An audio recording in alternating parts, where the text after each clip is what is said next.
Lalita is the Kutharika, the axe for cutting down entire forests of Mrityu, of death. Not just of death, she is also of Jaradhvanta Raviprabha. She is the rising sun which dispels all darkness and negativity of the process of decay. And she is also Roga Parvata Dambholir. Just as Indra used his thunderbolt to carve down a mountain and raise it to the ground, similarly, she can create tunnels and destroy entire mountains with her bolt of lightning, jolting us up from our depressed mindset when there is an enormity of rogas before us. Just as we say, ಪರ್ವತದಷ್ಟು ದೊಡ್ಡದು ಅಂತ. So we say in Kannada, we say as big as a mountain. When the rogas seem unsurmountable, insurmountable, and as big as a mountain, piling one upon another, when continuously the body is being subjected to either diseases of the body or of the mind, whether of the material or of the spirit, then she comes to save us, and she blasts down entire mountains with her strength. These these two verses are very poetic. Bhavada vasudha vrishtif paparanya davanala daurbhagya tulava tula jaradhvantara viprabha bhagyabdhi chandrika bhakta chittake ki ghana ghana roga parvata dambholir mrityudaru kutharika. Now let's continue. Maheshwari, Mahakali, Mahagrasa, Mahashana, Aparna, Chandika, Chanda, Mundasura Nishudini. She is Maheshwari, the greatest empress, Maha Ishwari, Mahakali, the most infamous Devi ever. I mean, at least in the West. Unfortunately, she is also being used to mock our Indian tradition, because they truly cannot understand the strength and power and glory of Mahakali. Kali is the representation of time, and the rishis and the yoginis, they always had a very unique way of depicting what the tattva is through an actual figure. So they showed her in dark, as a dark complexion, thus representing space and time itself. They showed her with a munda, which is the head with the severed head, which indicates the death of the limited ego, the death of the jiva, and the supremacy of the Ishvara, of the Almighty Tattva. And then they showed her with an Abhaya and a Varada. So, despite being so fierce and threatening, almost terrorizing, she still holds an Abhaya to give fearlessness in us. She grants fearlessness in us. And Varada, she bestows us with any wishes of ours. And she also holds a khadga. It is a curved scepter which she holds to cut down enemies. So that is the depiction of Mahakali, of course, with the Mundamala, all the collection of the many egos of the yoginis and yogis that she has consumed. They are on her neck, and then all the asuras that she has destroyed, she wears them as a mekha, as the waist band on her waist, and her hair is disheveled. It is completely chaotic, just as time and space extends in all directions and causes disorder. So her hair is untied. It is un orthodox. It's unorthodox, and of course she holds her tongue out, representing mm, the story where she had to kill Raktabijasura, when this Raktabija, who has a peculiar property of birthing himself through the spilt blood. So if a drop of blood falls on the ground, it would create another entire being in itself. It's like virus. It keeps multiplying even with a small shred of a DNA. It can keep multiplying itself. So such was Bijasura's ability, and therefore she stretched out her entire tongue and captured the falling droplets of Rakta on her tongue, and she facilitated Chandika, that is Durga, to kill Rakta Bijasura, and finally she gobbled him up so that there is no more blood left, which is a symbolic way of showing how the Atma, the Paramatma, will gobble up all our vasanas, which will not allow any more further vasanas.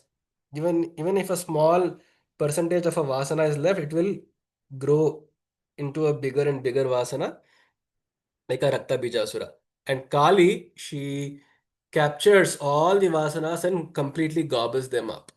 She will make sure that we are nirvasana in a moment. Mahakali, Mahagrasa, and she grasa means to eat. She eats. In the description, the Durga Saptashati is fierce. She eats people up. She just bites into and chews them all up. She hits them with a mace. She pounds them to the ground. She consumes all the asuras alive. And Mahashana, which is the same as Mahagrasa, which is to eat.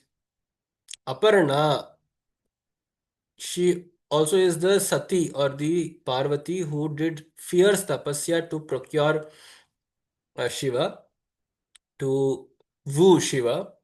And Aparna is the name given to her because in the fierceness of her tapasya, she would not even consume leaves. At least the rishis and the others who did tapasya, they would consume fallen dried leaves for sustenance. But she even forgave, she forewent all the need for food also. Therefore, she is called Aparna. Chandika, she is the Durga who destroys hordes and hordes of demons together. And Chandika literally means one who is threatening. Chanda means to threaten, which is very overwhelming. Chandika. Chanda Mundasura Nishudini. And then she also has the name Chamunda to her epithet because she killed two commanders of the Shumba Nishumba army called Chanda and Munda. And she, as Kali, she came and she chopped them all up and wore, she brought the heads of this Chanda and Munda to Chandika. And she said, at least now do you understand how powerful I can be? And then she was called Chandika, sorry, she was called Chamunda. And that is how she became Prasiddha in the entire world. Chamundi or Chamunda. A very Ugra aspect of the divine feminine. So that goes on to show how, excuse me, that goes on to show how, though we neglect the feminine nature, thinking it to be Durbala or thinking it to be powerless, it's actually not being powerless. The feminine quality itself is to have a lot of patience. So it by default has a greater tolerance for pain and agony. But nothing in the world is without a limit. So even the feminine, when it reaches a certain limit, the pain and agony which it is being meted out to, when it reaches a certain level, then the feminine takes on a form more masculine than the divine masculine, that is Shiva himself, which is why Shiva himself comes and lays on the ground like a corpse, and Kali puts her in her rampage.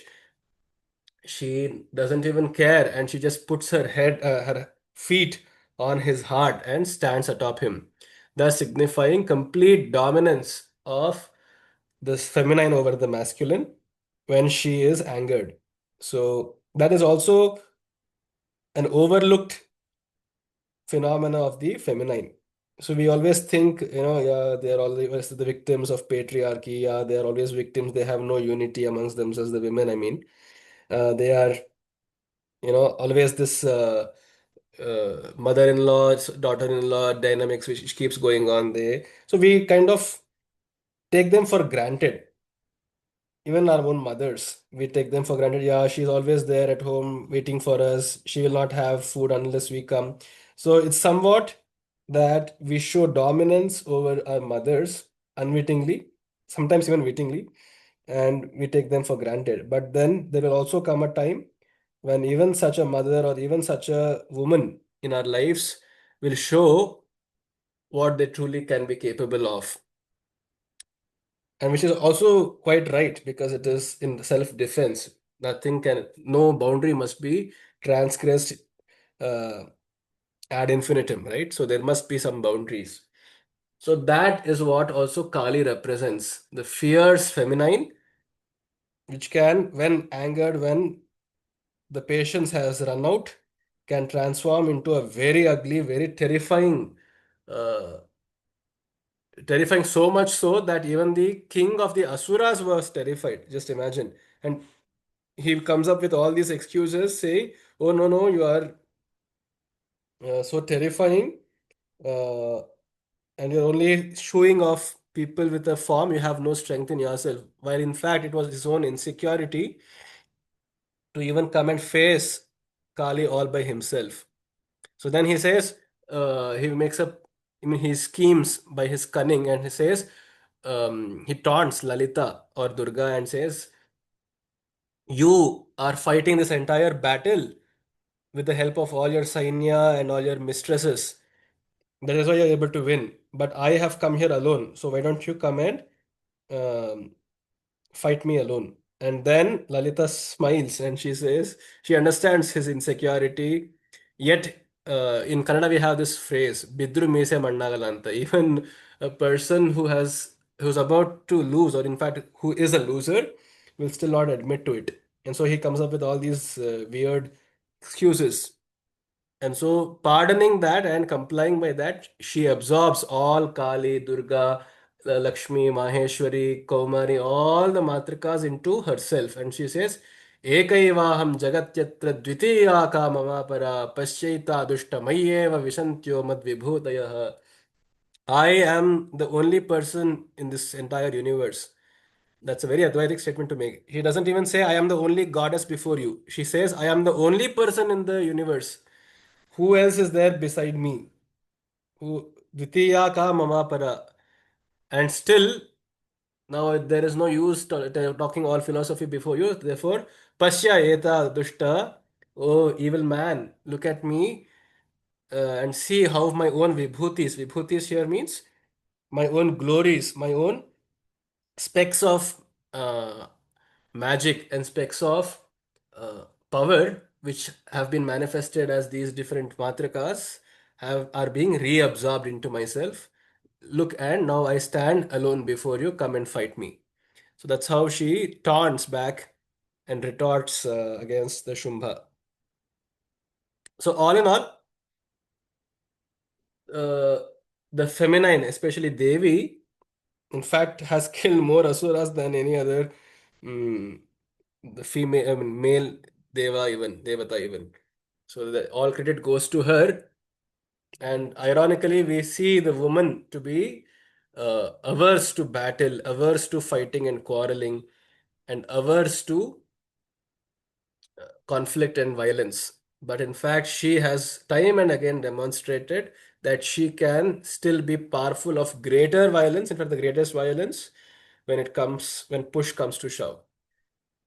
Ksharatmika Sarva Lokeshi Vishwadharini. She is of the form of Kshara, of the material which will perish, and the imperishable Akshara Sarva Lokeshi, the Lord of all the Lokas, Vishwadharini. She controls and supports all the Vishwa. Trivarga Datri, she gives Dharma, Artha, and Kama. These are called the Trivargas. And moksha is called the apavarga. Why is it called trivarga? The trivargas are the three of the four goals of life which most people uh, will follow, must follow, and be happy with. Whereas apavarga is, that is moksha or seeking freedom, is only for a select few. In the sense, there is no bias there, but it is by nature's design that only a few people having gone through a lot of suffering very carefully and examined their suffering in life will they come to the conclusion and conviction that they really want freedom. Therefore, it is called the Apavarga, the separate path. Whereas the Trivarga go together, which are the Dharma, Artha, and Kama. So there is first desire which any creature has, Kama. And to support and fulfill it, we need Artha, that is wealth, money, or means of fulfilling it, be it property, be it wealth, be it assets, some skills, all of that is Artha, a job, and so on. Whereas dharma is in the quest to fulfill the desire, my desire, I should also ensure that the other person also gets his due chance to fulfill his or her own desire. So my fulfillment of a desire should not harm or obstruct the others. So such a system which ensures the sustainability of mutual particles within the system is called as dharma.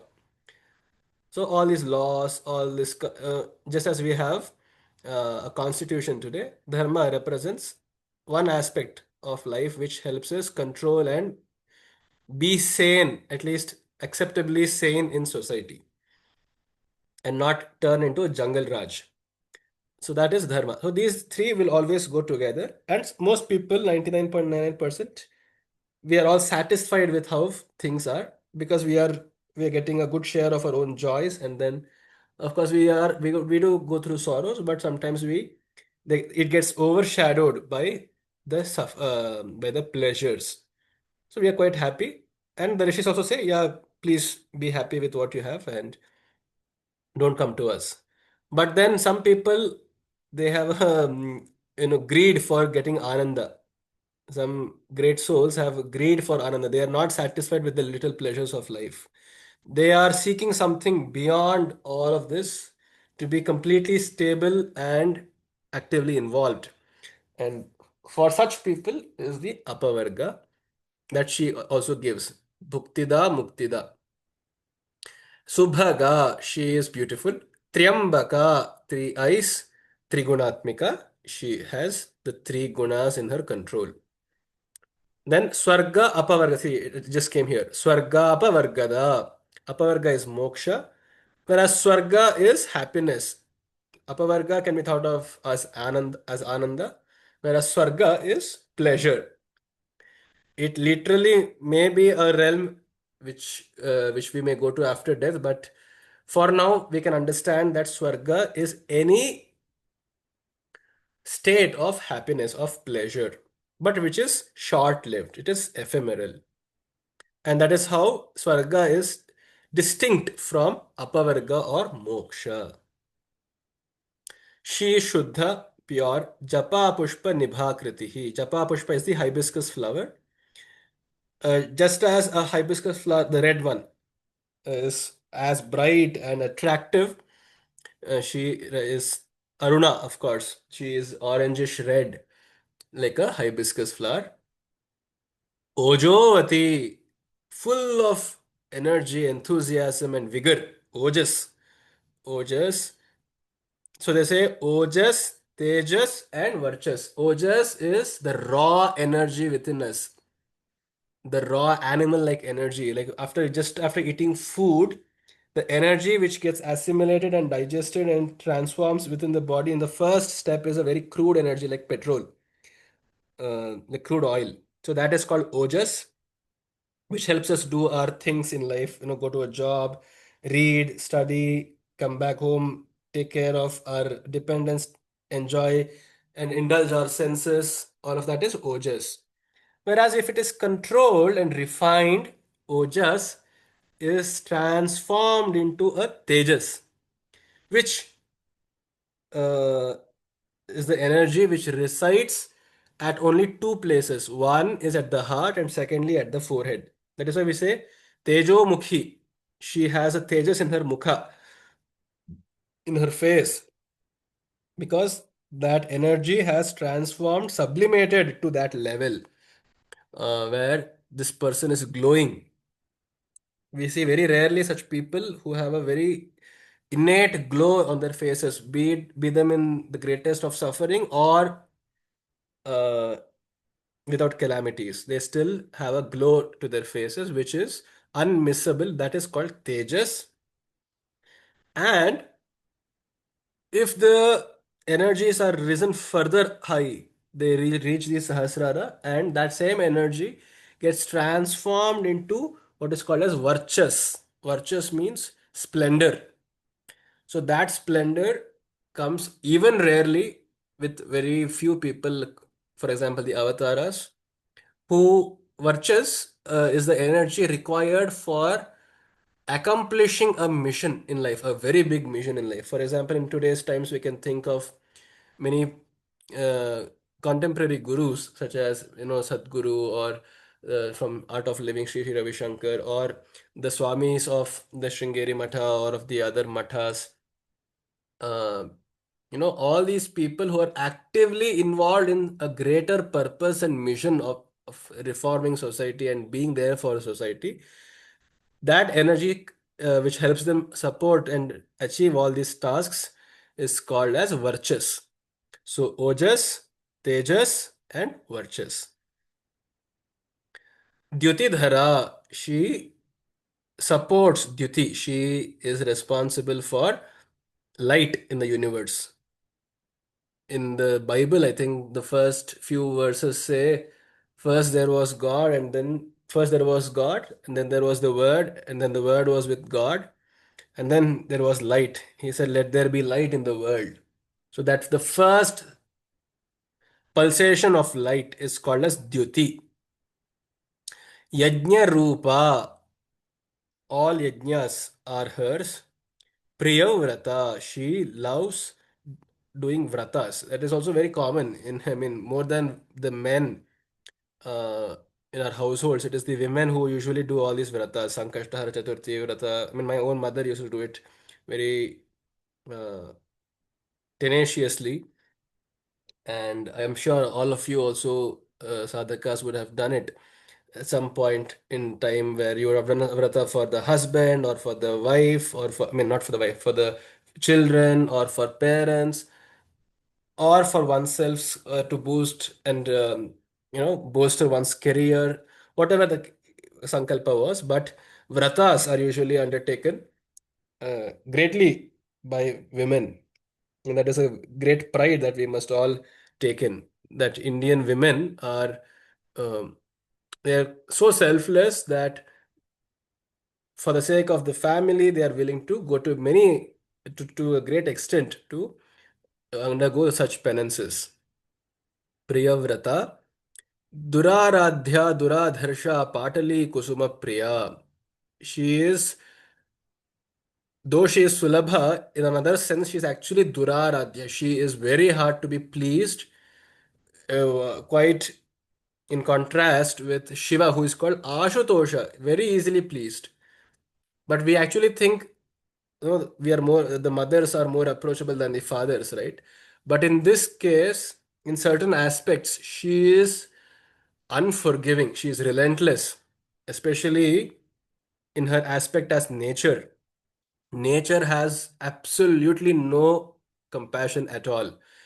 Though it births all the creatures, that is, all creatures are sons and daughters of nature, still they are forcibly pushed into the hardest and grueling tests of life. So, in such an aspect, she is unforgiving. But till she reaches such a level of where her patience is being tested, yes, she is compassionate. But once the threshold has been passed, has been crossed, then there is absolutely no return from such a state. So she is Duraradhya, Duradharsha, and for the same reason, she is unmatched in force. Dura Adharsha. Dharsha means force. Duradharsha, she is unmatchable in her force. Patali Kusuma Priya. And very immediately, we also see her other Saumya aspect, where she looks like she is of the hue of a rose. Patali means pinkish red. Patali Kusuma Priya. Mahati. She is vast. She is enormous. Meru Nilaya. Meru is the Sri Chakra Yantra is also called as Sumeru or Meru, the Meru Chakra, and it also symbolizes the Sushumna Nadi, the spine in our own body, which is called the Meru. That is why she resides there as the Kundalini Meru Nilaya. Mandara Kusuma Priya. She is in love with the Mandara Kusuma. Mandara, I'll send a picture on the group later on. Veeraradhya, and as Durga, she doesn't like her children to be feeble, weak, and meek. She loves adventure. She likes people to take on risks. And Veeraradhya, like Shivaji and others, she loves when her own children. One other example is Kitturani Channamma in Karnataka. She was also a very devout Shakta herself. So it's not, the feminine has been misunderstood in the world as supporting meekness, which is not the case at all. Veera Aradhya, Virat Rupa, her form, her cosmic form is supreme. Virat, it is beyond the galaxy, stars, and the pulsars and black holes. She is reigning in her magnanimous body. Viraja is without rajas. Raja means dirt. She is dirtless. She is pure. Vishwato Mukhi. And in her cosmic form, she faces all directions of the universe. So Vishwato Mukhi. Pratyak Rupa. Her Rupa is not just cosmic Virat, but it is Pratyak. It is within the microcosm also. It is within all of us. Her Rupa is all the cells in our body. Her Rupa is all the atoms in our body. So they are also the Pratyak Rupas. Para Akasha, and Akasha means emptiness. She is the great vast emptiness of space, the most terrifying, lonely void of the universe is her pranada. She gives life as the mother, of course, who gives life to the very uh, lump of flesh which she carries in the womb. She gives and imbues all creatures with life. Prana Rupini, she is that prana. Martanda Bhairavaradhya. Just as she is Veeraradhya, one step further is even the Bhairavas. Martanda Bhairava means the Bhairavas who are the manifestations of Shiva, they worship her. Martanda Bhairava means the Bhairavas who are representations of Shiva and Martanda. Martanda is Surya. So they who are born of the Shakti of the sun and Shiva, just imagine, sun is itself so fierce and ablazing, is ablaze. While Shiva, the most masculine deity, and Bhairavas are their kids. Um, just as Ayyappa is the son of Vishnu and Shiva, here, Bhairavas are the sons of Shiva and son of Surya. Martanda Bhairava Aradhya, they are enormous in their capabilities, in their prowess of combat and battling. They are unmatched and they worship her. Mantrini Nyasta Rajyadhu, and to her Mantrini, to her minister, if you remember in the killing of Bhandasura, there were three people. One is Lalita at the center, to her left was Mantrini, her favorite minister, who in certain tantras is equivalent to Sharada or Saraswati. And on the other hand, she has Dandanatha or Varahi or Durga. Here, while she wants to retire into her serene Satvika form, she will put the entire responsibility, she will transfer all the responsibility of Rajya, of the reigning over all the multiverses, to the minister who is Mantrini, who is Saraswati. Mantrini Nyasta Rajyadhuhu, and then she retires and retreats into her unmanifest avyakta form. Tripureshi Jayatsena Nistraygunya Parapara. She is the mistress of the three worlds. Jayat Sena, she has the Sainya, the Shakti Sainya, which is ever victorious. Jayat Sena.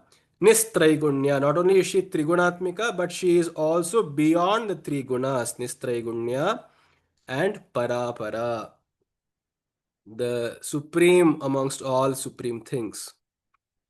Satya Jnanananda Rupa.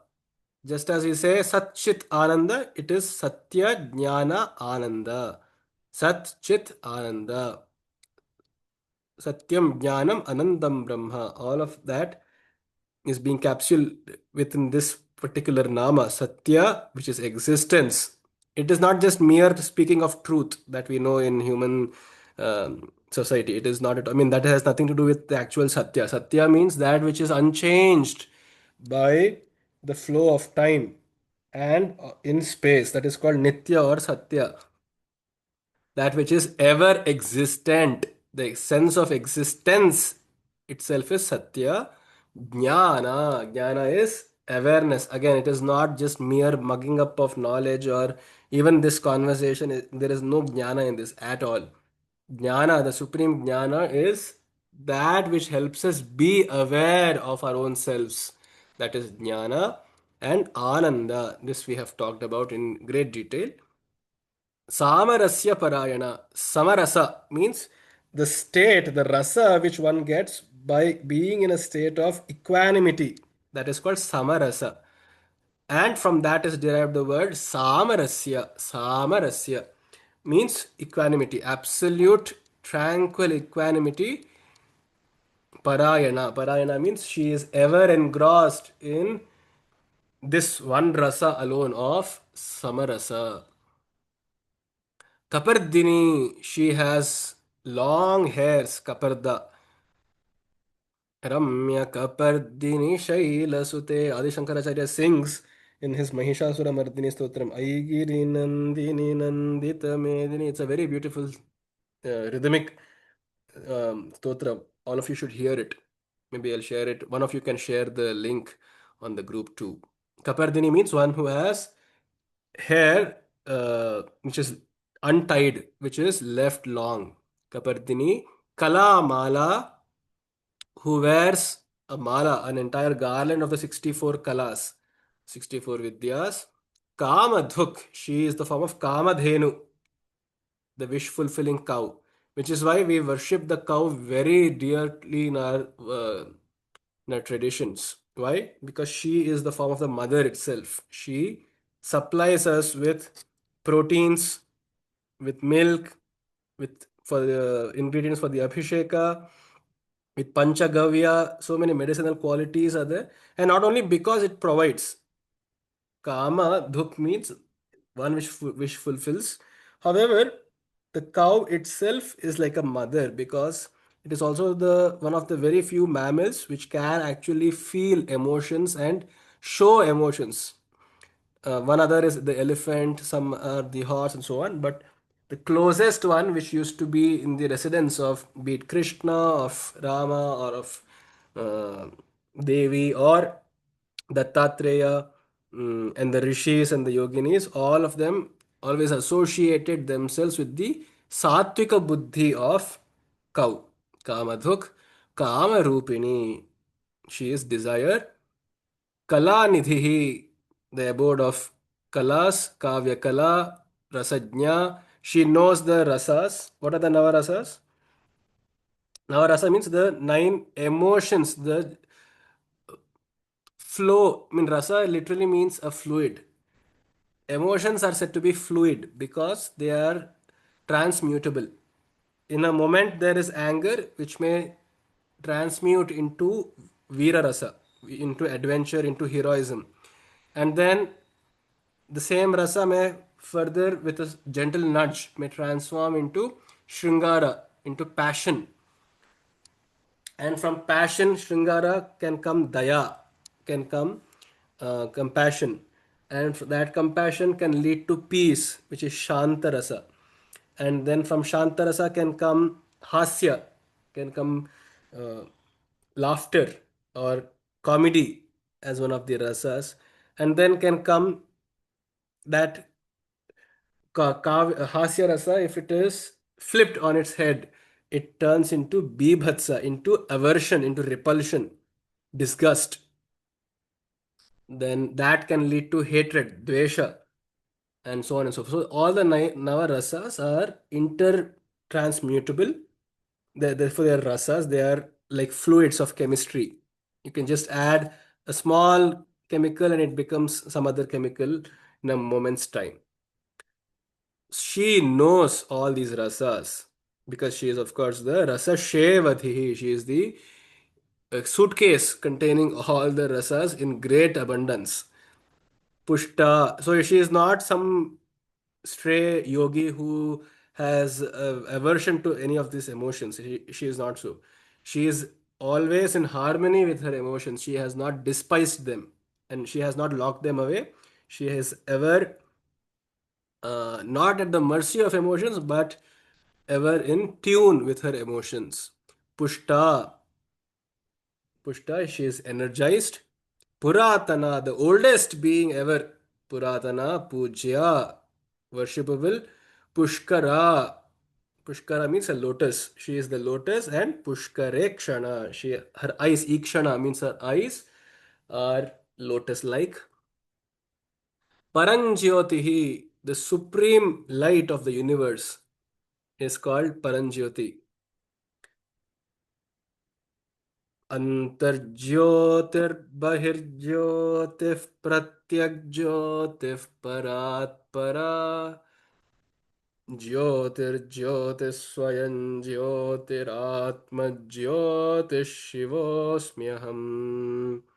So sings Adi Shankaracharya in his Brahmajnanavali Mala Stotram, where he's saying all these jyotis that we see means light from the tube light, from this bulb, from sun and moon, the stars, the fire, uh, explosion of bombs, etc. All of these are just materials. They are material light. They are not the true light which helps us be aware itself, because these light mean nothing to a dead corpse. Only if, because I have eyes and I can make some observations, does it mean anything to me. For a dead object like this alarm clock beside me, what use is even all this light, correct?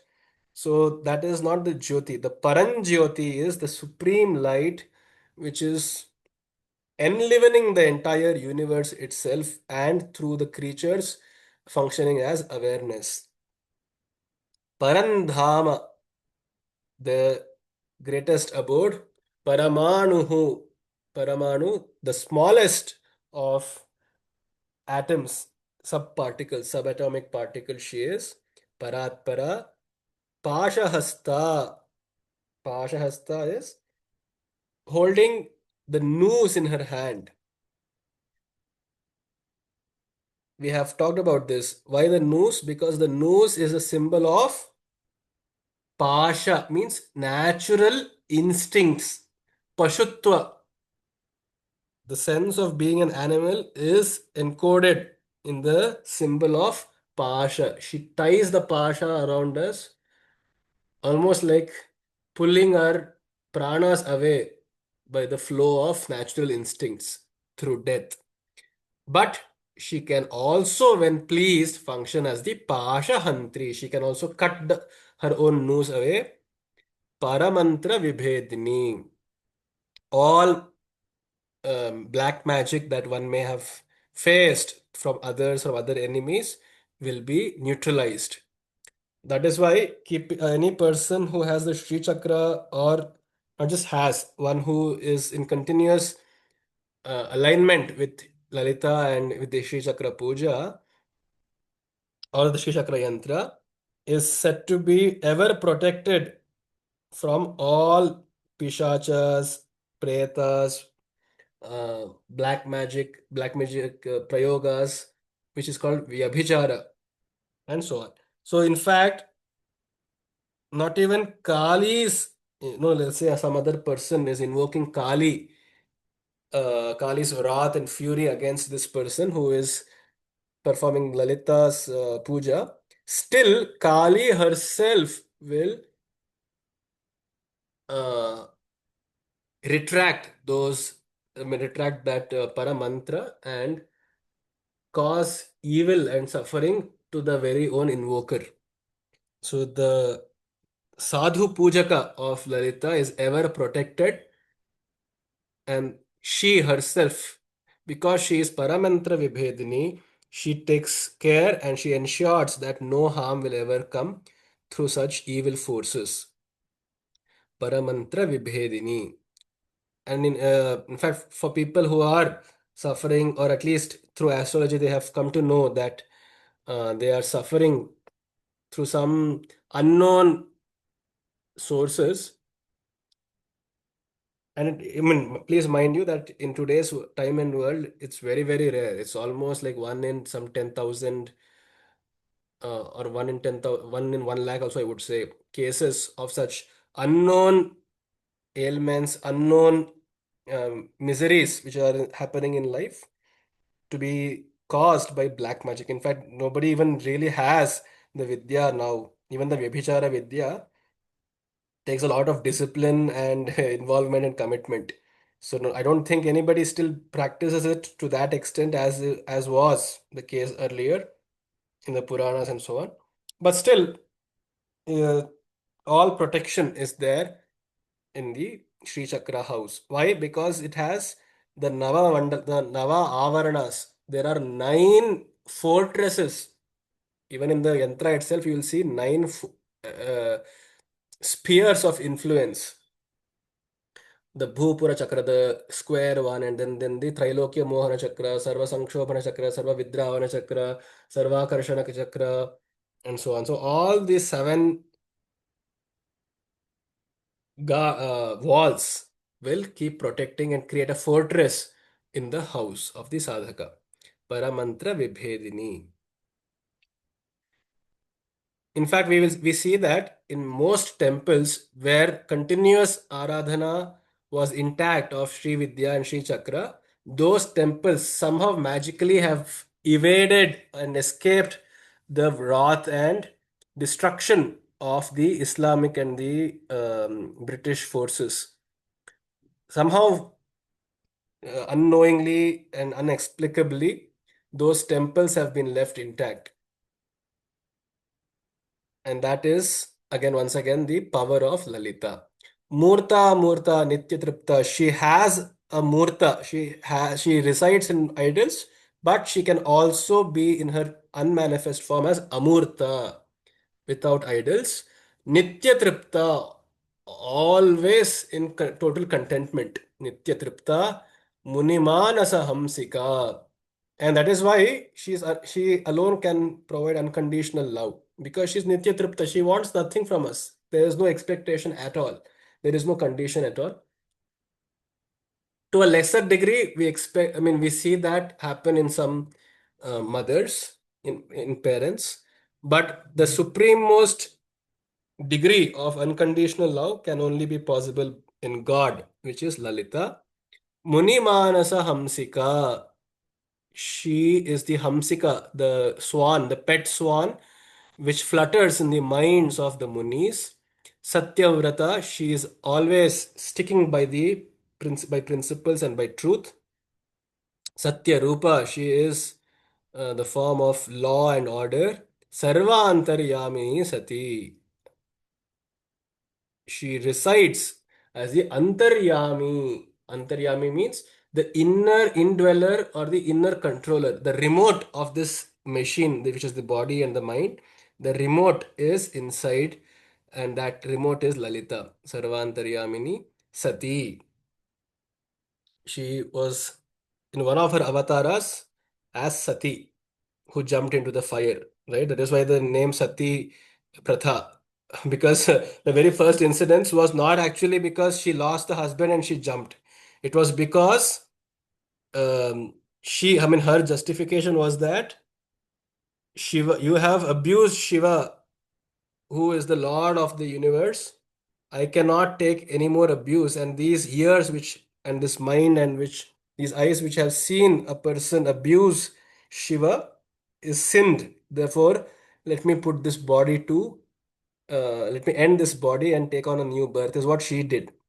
But that was misinterpreted to mean, oh, yeah, because the husband died, so should the wife accompany, and she was forced into the funeral pyre, which is a very ugly custom if it ever happened. I don't think it did, and it is not, it is definitely blown out of proportion that it was happening in every street, as though it was happening in every street. It was not the case. Yes, in some remote rural uh, tribal communities, it did happen. Otherwise, I mean, there would be absolutely no evidence for the sati to have happened. But yes, it was blown out of proportion and it was used to malign the name of Hinduism. But the actual sati is was for this reason, where Shiva did not die. It was only she who self-immolated for the reason which I just said, which showed her own true power. It was not, uh, you know, caving to, caving up for society, or it was not a societal norm which she was adhering to. Anyhow, Brahmani Saraswati. Brahmajanani is she who was even the mother of Brahma, of the Hiranyagarbha. It is the original force of the universe of creation. Bahurupa, of multiple rupas. She takes on multiple rupas. Budharchita, she is ever worshipped not just by Guru as Guru Priya, but even by the Navagraha, which is called Buddha, Mercury. You will see that happen very often. Very interestingly, that Buddha, which is Mercury, represents people who are neither homosexual, neither completely masculine nor completely feminine. So Buddha is the planet which deals with people or represents people in the gray area who are homosexuals, transgenders, who don't necessarily toe the line, the strict line between male and female, or it may be a person who's gay, or who may be a woman who's lesbian, and so on. So all such people and all such tattvas, all such desires are represented by Buddha. And we see this very often, that people who are from this community of homosexuals and transgenders, they are usually drawn closer to Devi than other devatas.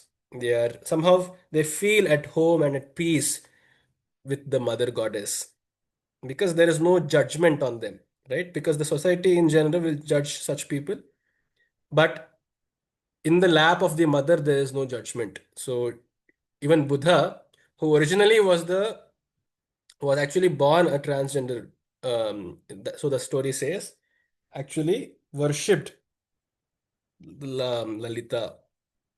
Prasavitri, she is the mother. Prasu means mother. Prachanda, absolutely terrifying. Prachanda. Ajna, she sits in the Ajna chakra. Ajna, as the Ajna itself. Pratishtha, she is firmly established. Prakatakriti, and she does show her Rupa or Akriti to selected people. Prakatakriti. Praneshwari, Pranadaत्री, Panchashat Pitha Rupini. Praneshwari, the giver of prana, the owner of prana. So it's actually, the prana is not even in our own control. It is she who decides when to give it, and it is she who decides when to take it away. Even in the fetus, many people are, many births are stillbirths, right? In the infants. Despite the greatest of medical advances, we don't know why some babies have a stillbirth, or why abortion happens automatically. Naturally, why some children are born with a particular disease, why there is a delay in gestation period, and so on. So we really, when they say 9 months and some 10 days, whatever, but usually it is not on the delivery date. It's somewhere, I mean, somehow it is not exactly on the date. Because the prana and when the child must be born is somehow predestined by Lalita. Because she is the mother and she will decide when this particular human mother or animal creature, whatever, when it can give birth. Praneshwari, Pranadatri, and coincidentally, Prana in the fetus actually is said to come as a part of the mother's prana itself. So the mother's prana, the five pranas, prana, apana, vyana, udana, and samana of the mother, it gets halved and it goes uh, into the child, the infant, into the fetus rather, sorry, into the fetus. But the consciousness, the chit, the chetana of the child is never a product of the mother. It never comes from the biological mother. That is still a mystery. How the chetanatva of the infant, the shishu, comes. Whether it is the mother's awareness which is causing the awareness in the child, or through some other means, that is still it still remains a mystery. That is the entire idea, the fundamental hard problem of consciousness. Where does consciousness come from? That is still an open question. Of course, the Shastra, this text will say she being Chit is Chit Kala. She parts with a little bit of her consciousness into all these creatures.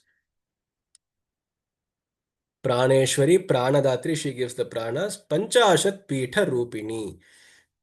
Mhm. As we have already discussed, she sits on the bijaksharas of the Varnamala. A, I, U, R, R, A, I, O, Maha, then Ka, Kha, Ga, Gha, Sha, Sha, Sha, Sha, till Ha and Ksha.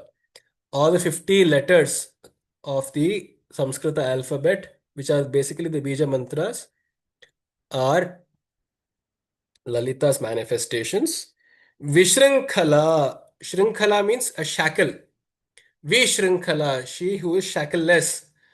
She has cut down and broken all shackles away. Viviktastha, she is, uh, she likes to retire into a place of solitude. Vivikta means that, solitude. She likes to sit alone in her own contemplation. Viviktastha, Veeramata. And she is no ordinary mother. She is a Veeramata, like Jhansi Rani and others. She can still be a mother and she can show to the world that she can still be a Veera also. Veera Mata. Viyat Prasuhu. Prasu is mother. Viyat means Akasha. She who is the mother of Akasha. She is the mother of Akasha. Okay, I think we have discussed quite a few verses today. 149 onwards we did now. And 39 onwards. 145. Maheshwari Mahakali. Okay, we'll stop here at 155. We have 30 more verses, which I hope to complete soon. And after we have completed that, I plan to take up because somebody has asked about the Phalashruti. What are the benefits of chanting the Lalita Sahasranama? And especially so, we have been doing it since 24 days. Uh, about half a mandala is already done, Ardha Mandala. And kudos to all of you for attending it very diligently, very regularly. I hope at least so far some benefit is being derived. Uh, if there are any more suggestions, any improvements, please do let me know. Sir, it is kudos to you, sir, because you have the patience to read through, chant correctly, and then you explain it. I mean, this is something which is really appreciable, highly appreciative of this effort, and then we are all really thankful to you, sir, for this one. Of course, we are attending, but you are the one who is giving a gyan, so you are a teacher for us. Thank you so much. I'm blessed that all of your divine company is with me, and I hope that Uh, some use is definitely derived, and though we have, though all of us are here as fellow sadhakas, fellow travelers on the journey, I am very sure that uh, with the mindset that all of us have joined, which is to do it some kind of a as a selfless pursuit of knowledge, because we I'm very sure that I mean there's nothing wrong if there is a sankalpa to this also behind this also, but yes, recently there was a video. I mean, I share it on the group also, where somebody asked the Sringeri Swami, "What use is there of me chanting all these Vedas?" Because definitely it doesn't make any economical sense. So one of the Ganapatis means a very erudite scholar of the Vedas. He posed this question, it seems, and then so he replied by saying that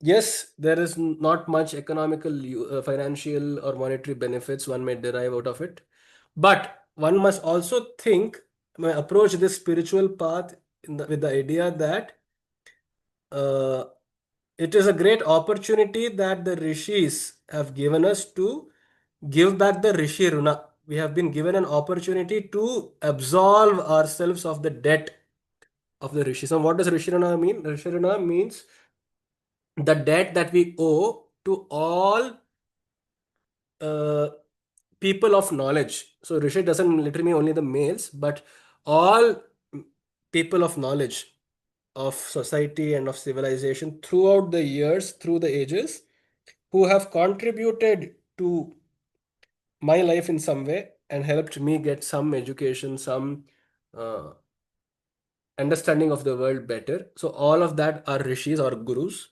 And so he says this is an opportunity, a rare opportunity, where we are at this juncture. By making an effort, we can absolve ourselves of that rina. And without rina, we become anrini. Anrini means to be liberated by mukta. So that is the greatest benefit one can ask for, is what he says. And then secondly, he says, yes, true, there may be lesser, economic views, angles to this. However, one must also remember that, and this is his words, that there can never be a total satisfaction with whatever amount of monetary or economic or uh, material pursuits. There can be no end to it. So even if a person has so much wealth that he rules over the earth, he will still aim for the Mars. I mean, it has happened literally. Elon Musk, who has, he's now planning to colonize Mars also. It is very significant. So, material pursuits will never end in contentment. So, he says, yes, you may not derive any tangible benefits from this, but all of us, by following this path of spirituality to whatever extent, mm, we are inculcating the value of contentment. And so I am very sure that all of us are here with the same mindset of uh, just doing it for its own sake and understanding Lalita a little better. And I hope I have done a little justice to it. We will look forward for 6 or 7 more days, complete this entire meaning, and then we can do one final chanting of the entire Lalita Sahasrama. Now that we have learned all meanings, and I'm also hopeful that you have written down some meanings on your in your notebooks. If not, please refer back to the videos and write them down, because this, yeah, one thing is, yes, nobody can remember the meanings in an instant. The other benefit, at least educational benefit, is that we have now become familiar with many Samskrita words, right? So many words like Kalatmika, Atma, Triguna, all of these have repeated. That can also be one other educational benefit. So that's about it. I just wanted to say this. And then, if there are any remarks about today's topic, any comments, insights that you wish to give?